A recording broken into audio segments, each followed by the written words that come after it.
Hello, welcome into Productboard. Hey Sophie, it's so good to see you. Can you tell us a little bit about your role here at Productboard? Sure. So I've been here for about 2 years and some change, right before the pandemic started. And I'm a group PM over here, so building products for product managers, it gets meta really fast. Well, let's show you a little bit more of the office. When it comes to working remotely, are there any challenges specific to product management? Yeah, so product management's the glue, right? You are the person that's making sure everything's connected. And so when you don't have those in-between meetings that you can just have for 2 seconds, it really changes the game.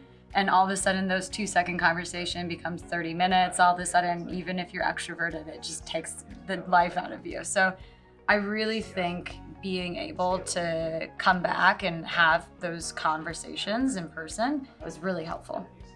And how did the Productboard team work through some of the challenges, especially during the beginning of the pandemic when we were still figuring things out? I think the first thing you have to do is just assume everyone has good intent. Like, that's just the basis. You have to realize it's hard for everyone. But for us, I think the way we always try to do it is try to figure out what is run the business. And we can do that asynchronously versus what is actually net new or important or a big bet or something that is blocking you. So trying to get less from just the what's happening every day, day in, day out, and more to like, what can we do to get unblocked? What can we do to try to make things 10x better? So I think I'm ready for my morning tea if you're down to come with me.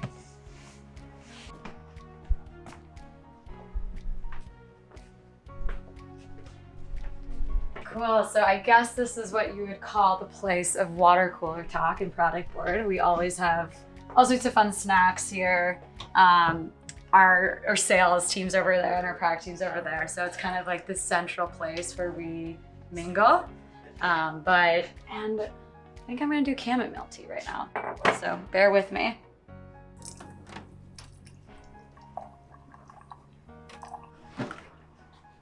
Just grab some Tazo tea. Can you tell us a little bit about your journey into product management? Sure. I mean, product management is definitely not one size fits all. So I came from a strategy background in consulting, did venture capital, and then realized how much I wanted to operate and work with teams. That's just one way in. So we have lots of people that come in from an engineering background, or honestly, one of the most common ones I see is you come in, you do customer success, you understand the pain points, and you make the transition. So there's really only a few people that come in right after college, know exactly what they want to do, and head to product management. What's a piece of advice you would give someone looking to make their way into product management? Sure. So I think one of the barriers is this myth that you have to be technical to be a product manager. And I'd rephrase it a little bit. Like, you need to like technical areas. You need to be interested in them and want to learn about them more. But I always find that it keeps them from wanting to get into product. But at the end of the day, like, what product's about is building the right thing and choosing the right thing that's going to meet those needs for customers.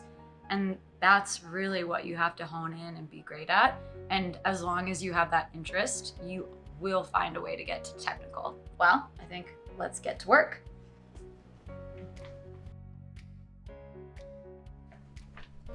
Can you tell us a little bit about what you're working on right now? Sure. So no day is the same in product management land, but I have my eyes on 3 different, what I'd call initiatives, and they're all in pursuit of like our higher level objectives at Productboard. And each of them is in a very different place. So one of them we are executing, and that's very exciting, coming to beta. The other one is in that area where you're trying to figure out exactly what the solution is with design and engineering. And then the last one is just very greenfield, trying to even figure out what the problem is. We don't even know what we want to be solving. So it's really doing continuous discovery with product leaders. And what would you say is the hardest part of your job? I have to pick one thing. So, sometimes I say that it's really easy to feel squeezed because, especially if you're the group PM, you're in between the PM level and the senior director, VP level. You have company-wide initiative, like tops-down objectives, and you want to listen to those, right? You want to be helpful to your business, But then you also have these bottoms up, like your PMs and everyone that you work with, like know the problem of the product that you own better than anyone else. And so you're the person that's inevitably trying to figure out how to balance those two. And it's easy to get stuck in that, but you have to realize that that's actually not what you're trying to solve for. What you're trying to solve for is the customer value. And so I constantly go back to things like I have these folders of what our customers have said to remind myself, like ultimately, if we can solve their pain points or their jobs to be done, then that's the right value to be walking towards. What do you consider your greatest strength as a product manager? These aren't easy, right? So I think the greatest strength, we call this, product kind of life cycle double diamond discovery. And I think my strength is knowing when to explore versus bring everything back, and start to stitch it together in something that makes sense for potentially an executive level. And I hope that I curate that process, make it fun, and I'm not very by the book. So I'm willing for different processes to last less time or more time. It just depends on where we're at. And so I think that would probably be my biggest strength. Well, you guys want to come to a meeting with me? Let's go.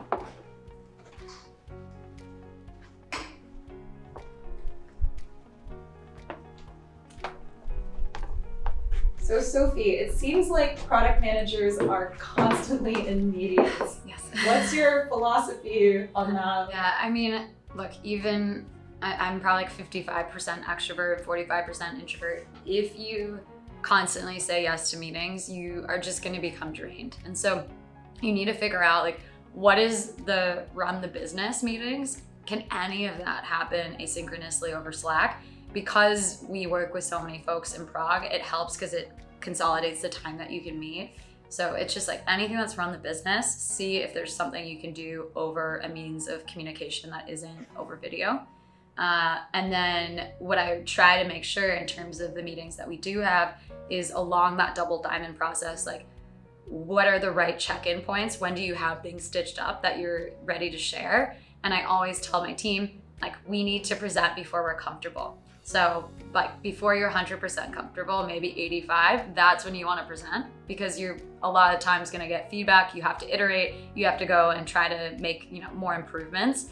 And so you can't, putting these meetings sooner rather than later, even risking not looking perfect, is truly in the benefit of a fast moving startup. Can you show us what you mean by the double diamond framework?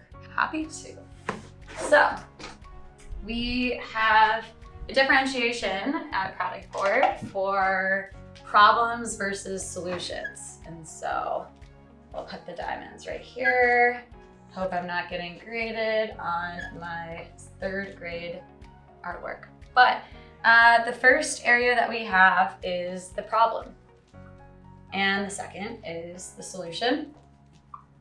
Now, if you're at a company that doesn't think about problems as much, if they're handing you down specific pieces of functionality to build, that is a solution, right? A problem would be, I, as a user researcher, have a hard time identifying people to conduct research with.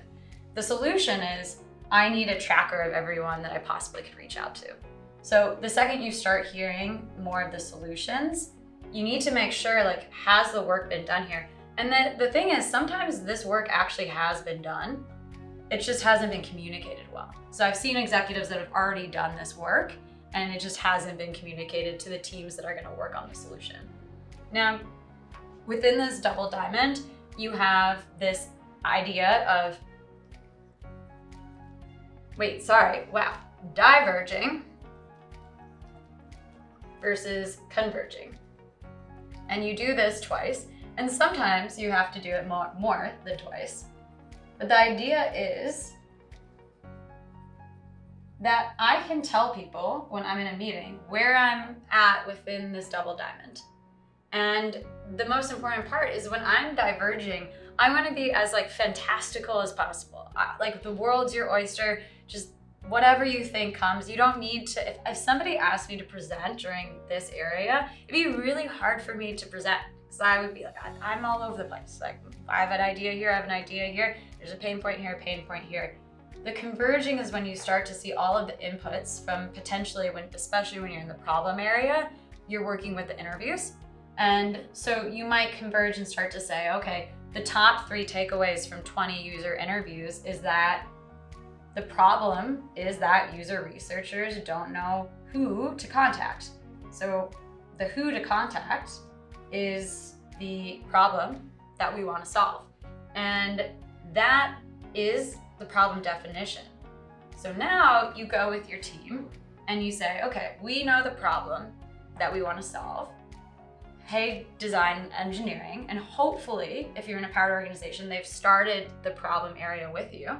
But you start to say, how do we solve this? This is where you start getting into all of your mock-ups or prototypes, right?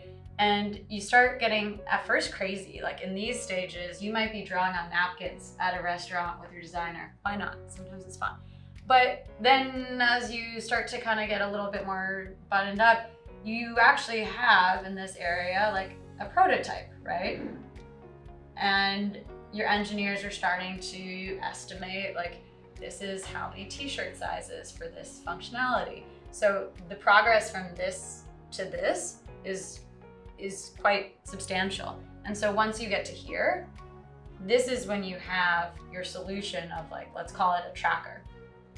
You're gonna shop it to execs, you're gonna shop it to your peers.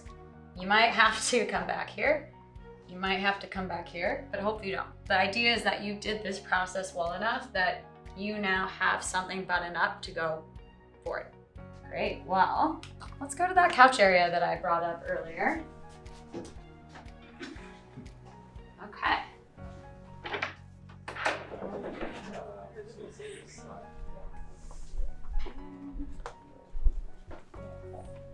And last question for you today, Sophie. Do you consider yourself a lifelong product manager? I hope.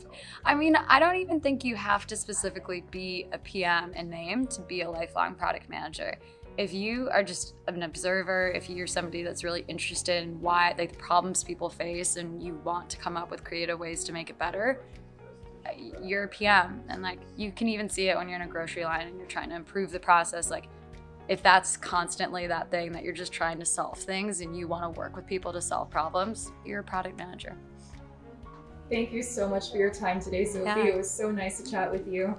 Same. Come back any day.